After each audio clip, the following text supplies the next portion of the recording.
Welcome to Story Time with Miss LaPerry. Today's story is Snowman Magic, written by Catherine Teagan, illustrated by Brandon Dorman. It had been snowing all day. Snowing. George was bored. There was no school, so he needed something to do. He kept looking out the window. Would it ever stop? The next morning, the sun was shining. When George looked out the window, everything was a brilliant white. The snow was so bright it was almost hard to look at.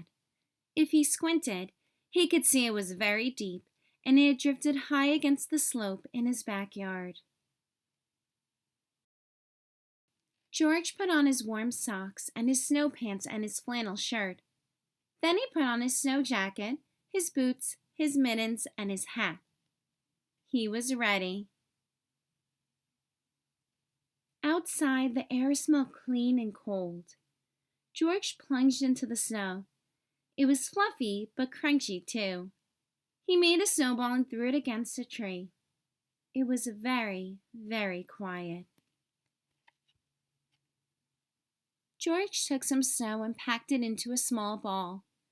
Then he started rolling the ball in the snow. The ball got bigger and bigger. When the ball got too heavy to roll, he stopped rolling it near the bottom of the slope. Then he started rolling a medium-sized ball. He put it on top of the big ball. Finally, he made a small ball for the top.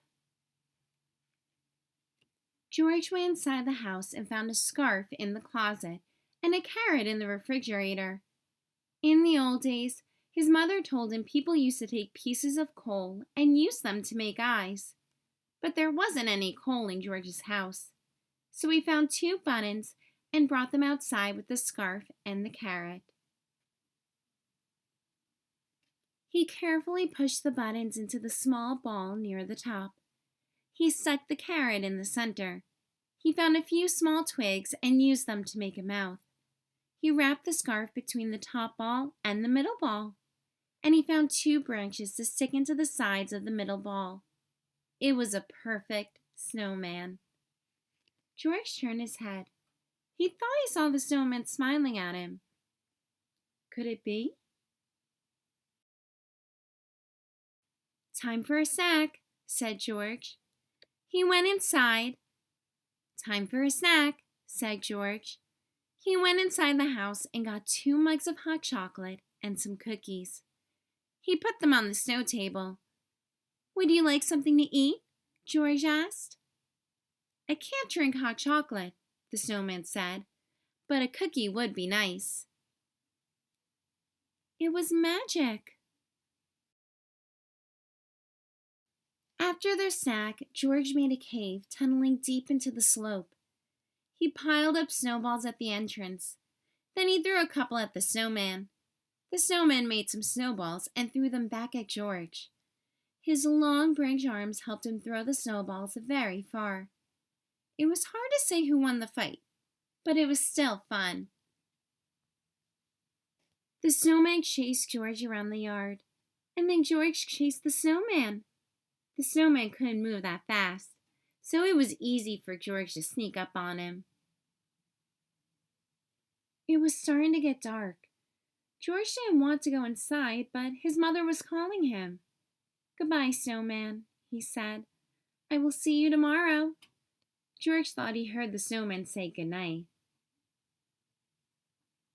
The next day it was warmer. The sun was even brighter, and the snowman was shrinking. George played with him all day, but he could tell that the snowman didn't have quite the same energy. Then it was Monday. George had to go to school.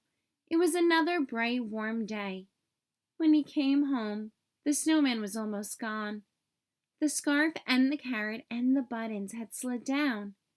He could hardly recognize his snowman. The cave had collapsed too, and the snow table had melted. The next morning, George looked out the window. It was snowing! Snowing. He couldn't wait to build his snowman again. The end. Thanks for reading along with me today. Remember to subscribe below to hear more stories. Have the best day and remember to keep reading.